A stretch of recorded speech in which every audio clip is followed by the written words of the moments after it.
Bible என்பது வெறும் ஆன்மீக புத்தகம் மட்டும்தான் என்று நினைப்பவர்களா நீங்கள்? இல்லை, துல்லியமான வரலாற்றின் ஆவணமாகும். பல நூற்றாண்டுகளாக நாத்திகர்களும் விமர்சகர்களும் எள்ளி நகையாடிய ஒரு பெயர் நேபுகாத்நேச்சர். பாபிலோனின் இந்த மாபெரும் மன்னனை பற்றி பைபிள் கூறும் தகவல்கள் வெறும் கற்பனை என்று ஒரு காலத்தில் வாதிடப்பட்டது. ஆனால் காலம் மறைத்து வைத்திருந்த உண்மைகள் இன்று மண்ணுக்கடியிலிருந்து மெல்ல எட்டி பார்க்கின்றன. சுமார் 2600 ஆண்டுகளுக்கு முன்பு உலகையே தன் காலடியில் வைத்திருந்த நேபுகாத்நேச்சர் மன்னன் உண்மையில் வாழ்ந்தாரா? இதோ அதற்கான ஆதாரங்கள். பாபிலோன் நகரின் இடிபாடுகளை அகழ்வாராய்ச்சி செய்தபோது லட்சக்கணக்கான செங்கற்கள் கண்டெடுக்கப்பட்டன. அந்த ஒவ்வொரு செங்கல்லிலும் பாபிலோனின் அரசனான நேபுகாத்நேச்சர் என்ற பெயர் அக்காடியன் மொழியில் பொறிக்கப்பட்டுள்ளது.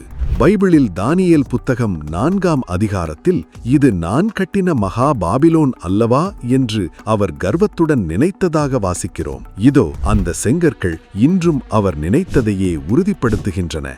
அது மட்டுமல்ல, இன்று பிரிட்டிஷ் அருங்காட்சியகத்தில் வைக்கப்பட்டுள்ள பாபிலோனிய காலவரிசை களிமண் பலகைகளை உற்று பாருங்கள். கிமு 597 அவர் எருசலேமை தாக்கியது, யூத அரசனை கைதியாக பிடித்தது என பைபிளின் 2 ராஜாக்கள் 24ஆம் அதிகாரத்தில் உள்ள அத்தனை வரலாற்று தகவல்களும் மாறாமல் அப்படியே அந்த கல்வெட்டுகளில் பதிவாகியுள்ளன. நண்பர்களே, மனிதன் எழுதிய சரித்திரம் மாறலாம், மன்னர்கள் மறைந்து போகலாம், ஆனால் இறைவனின் வார்த்தை ஒருபோதும் அழியாது என்பதற்கு இந்த அகழ்வாராய்ச்சி சான்றுகளே மிகப்பெரிய சாட்சி. சிறை வைக்கப்பட்ட யூத அரசன் யோயாக்கீன் மன்னனுக்கு வழங்கப்பட்ட உணவு பட்டியல் முதற்கொண்டு இன்று அகழ்வாராய்ச்சியில் கிடைத்துள்ளது. இது பைபிளில் 2 ராஜாக்கள் 25-27 முதல் 30 வசனங்களில் சொல்லப்பட்டுள்ள தகவலை மெய்ப்பிக்கிறது. இன்றும் கம்பீரமாக நிற்கும் இஷ்டார் கதவு வரை அனைத்தும் உறக்கச் சொல்கின்றன. பைபிள் என்பது கதை அல்ல, அது கல்வெட்டில் செதுக்கப்பட்ட அசைக்க முடியாத வரலாறு.